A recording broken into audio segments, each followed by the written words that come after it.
Ես սկզբունքորեն, եթե նկատել եք, չեմ մտնում երկրորդ, երրորդ նախագահների կողմնակիցների հակադրության մեջ, ես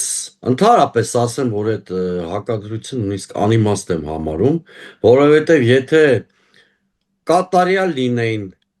Հայաստանի անկախությունից հետո 2-3 տասնամյակների կառավարումը կատարյալ լիներ, իշխանության Նիկոլ Փաշինյանի պես մեկը չէր կարող կամ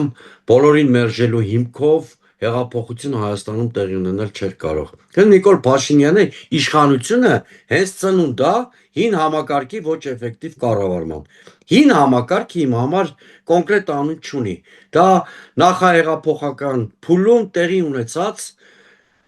ոչ էֆեկտիվ կառավարումն է, դա կոռումպացված համակարգերն են, դա տարբեր բաներն են։ Ասում եմ, այդ իմաստով ես մի անգամ ասել եմ Նիկոլ Փաշինյանը հին համակարգի անորակ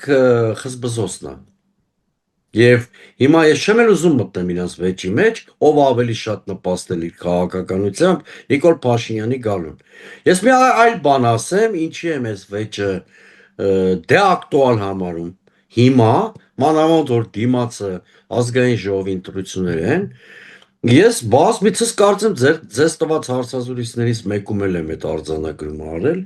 եթե չեմ արել, էլ հիմա կանեմ, Արցախի կործանումը փակեց Հայաստանի առաջին 3 նախագահների իշխանություն վերադառնալու հնարավորությունը։